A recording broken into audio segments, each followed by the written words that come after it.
Hello children, welcome to my English class. Today we will be doing chapter 3 from MCV, Ode to a Butterfly, written by Thomas Wentworth Higginson. Now what do you mean by ode? An ode is a poem that is written in praise of a particular person, thing or event. So in this poem, the poet expresses his praise and admiration for the butterfly and wonders at its beauty and freedom. Thomas Wentworth Higginson, 1823 to 1911, was an American minister, author, abolitionist and soldier. Abolitionist is a person who favors the abolition of any law or practice deemed harmful to society. He participated in the American Civil War and was active in the abolitionist movement, which was against the practice of slavery. He was known to be not only against slavery but also supported labor rights and women's rights. Most of his writings were done after the Civil War and are mainly focused on nature, art and human existence. Students, today I will be discussing the first 3 stanzas of the poem. I will tell the meanings of the difficult words. So the first stanza goes in this way. Thou spark of life that wavest wings of gold, thou songless wanderer, meet the songful birds, with nature's secrets in thy teens unrolled, through gorgeous cipher, past the reach of words, yet dear to every child, in glad persuade beguiled, living his unspoiled days mid flowers and flocks and herds. Though here means you, it is an old form. Can find these in Shakespeare's plays. Thy means your, teens, shades of color, cipher, a secret code, persuade, a leisure or sporting activity, and beguiled means attracted by. So in the first stanza, the poet calls the butterfly a spark of life. He says the fluttering butterfly often has wings that are colored in gold.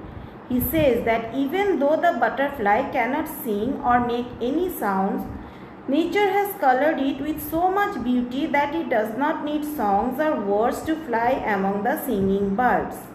The poet says that all the children love butterflies and love chasing them among the fields and gardens and flowers.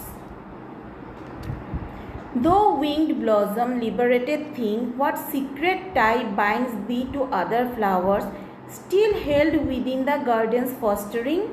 Will they too soar with the completed hours, take flight and be like thee, irrevocably free, hovering at will over their parental bowers? So wing means having wings for flight. Liberated means freed or released. Fostering, caring for something and providing food and shelter. Thee means your.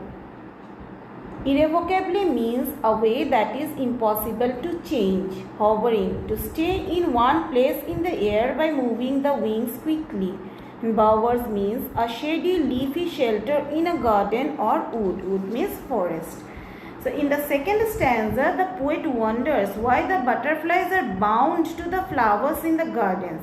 He calls them liberated because their wings allow them to fly wherever they want. He wonders if the flowers too will fly away after the day is over.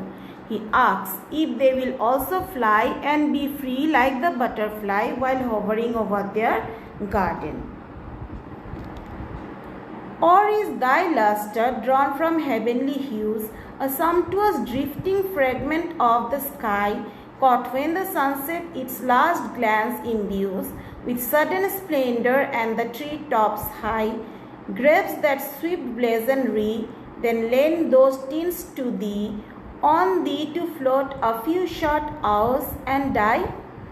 So here lustre means shine, sumptuous means impressive, imbues means to inspire, grapes hold firmly, blazonry, colorful decoration. So the poet wonders in the third stanza if the butterflies get their vibrant beauty from the heavens. He whimsically says that When the sunset tints the sky with vibrant and fairy shades, fragments of thus beautifully colored sky are maybe taken to form the body of the butterflies. He says that just like how the sunset gives myriad colors to the sky for a few brief moments, the sky gives that color to the butterflies for a brief period before they die. So I hope you all have understood.